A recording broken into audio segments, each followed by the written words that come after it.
ইন্নাল হামদুলিল্লাহ ওয়াসসালাতু ওয়াসসালামু আলা রাসূলিল্লাহ।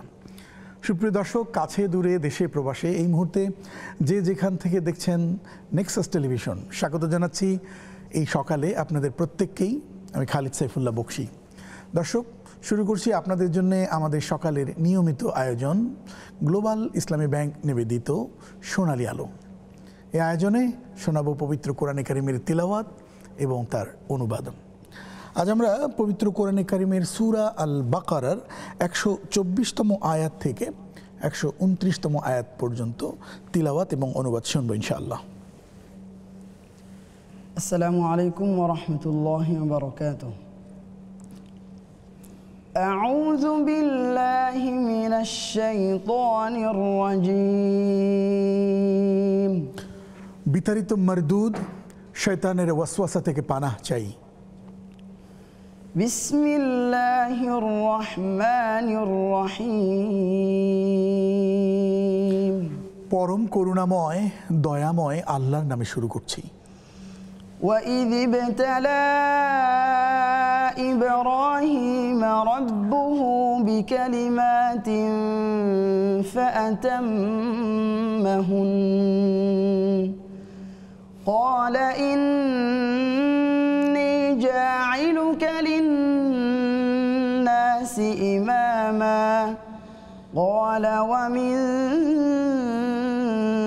ذُرِّيَّتِي قال لا ينال عهد الظالمين।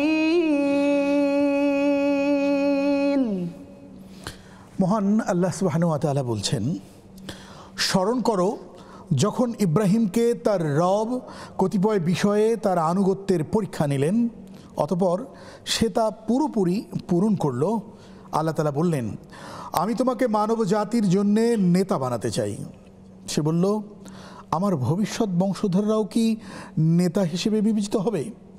আল্লাহ তাআলা বললেন, আমার এই প্রতিশ্রুতি জালেমদের কাছে পৌঁছবে না। وَإِذْ جَعَلْنَا الْبَيْتَ مَثَابَةً لِلنَّاسِ وَأَمْنًا وَاتَّخِذُوا مِن مَّقَامِ إِبْرَاهِيمَ مُصَلًّى وعهدنا إلى إبراهيم وإسماعيل أن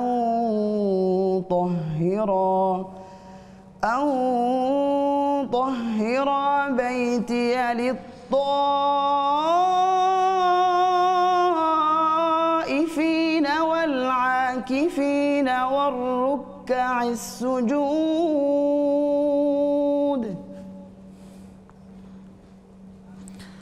মহান আল্লাহ সুবহানাহু ওয়া তাআলা বলছেন, স্মরণ করো আমি যখন মানুষের মিলনস্থল ও নিরাপত্তার কেন্দ্র হিসেবে কাবা ঘর নির্মাণ করেছিলাম, আমি তখন তাদের আদেশ দিয়েছিলাম, তোমরা ইব্রাহিমের দাঁড়ানো স্থানটিকে নামাজের স্থান হিসেবে গ্রহণ করো।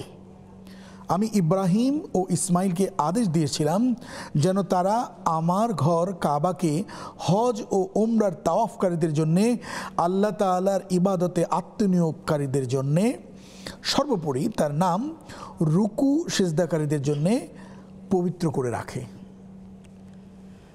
وَإِذْ قَالَ إِبْرَاهِيمُ رَبِّ اجْعَلْ هَذَا بَلَدًا آمِنًا وارزق أهله من الثمرات من آمن منهم بالله واليوم الآخر قال ومن كفر فأمتعه قليلا ثم أضطره إلى عذاب النار وبئس المصير। ইব্রাহিম যখন বলেছিল, হে রব, এই শহরকে তুমি শান্তি ও নিরাপত্তার শহর বানিয়ে দাও এবং এখানকার অধিবাসীদের মাঝে কিংবা যারা আল্লাহ তাআলা এবং পরকাল দিবসকে বিশ্বাস করে তুমি তাদের ফল মূল দিয়ে রিজিক দাও। আল্লাহ তাআলা বললেন, হ্যাঁ, যে ব্যক্তি আমাকে অস্বীকার করবে তাকেও আমি অল্প কয়েকদিন জীবন উপকরণের ভোগ করাতে থাকব, অতঃপর আমি ধীরে ধীরে তাদের আগুনের আযাবের জন্যে বাধ্য করব, যা সত্যিই বড় নিকৃষ্টতম স্থান। وإذ يرفع إبراهيم القواعد من البيت وإسماعيل ربنا تقبل منا إنك أنت السميع العليم।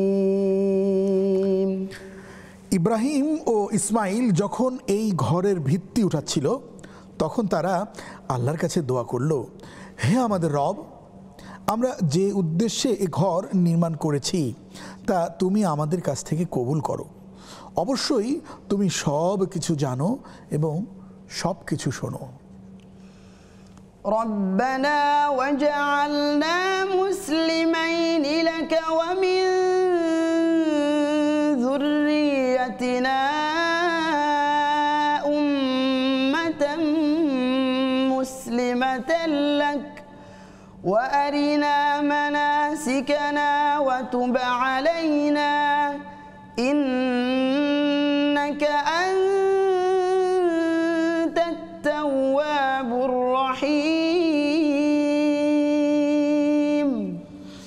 হযরত ইব্রাহিম এবং হযরত ইসমাইল আরও বলল, হে আমাদের রব, আমাদের উভয়কে তুমি অনুগত মুসলিম বানাও এবং আমাদের পরবর্তী বংশধের মাঝ থেকেও তুমি তোমার একদল অনুগত বান্দা বানিয়ে দাও।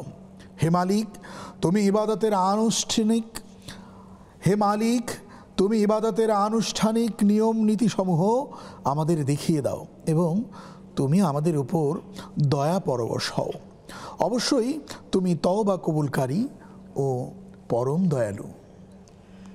ربنا وابعث فيهم رسولا منهم يتلو عليهم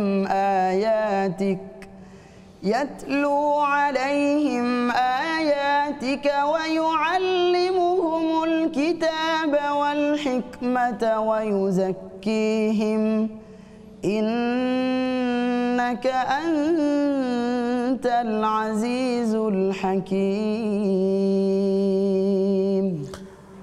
তারা এও দোয়া করলেন, হে আমাদের রব, তাদের বংশের মধ্যে তাদের নিজেদের মাঝ থেকে তুমি এমন একজন রাসূল পাঠাও যে তাদের কাছে তোমার আয়াতসমূহ তিলাওয়াত করবে, তাদের তোমাদের কিতাবের জ্ঞান ও প্রজ্ঞা শিক্ষা দেবে, উপরন্তু তা দিয়ে সে তাদের পবিত্র করে দেবে।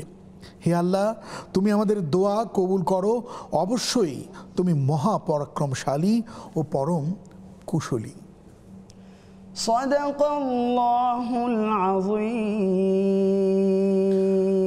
ওয়া সাদাকা রাসূলুহুন নবীল কারীম। সুপ্রিয় দর্শক, এই ছিল পবিত্র কোরআনে কারীমের তিলাওয়াত ও তরজমার অংশটুকু।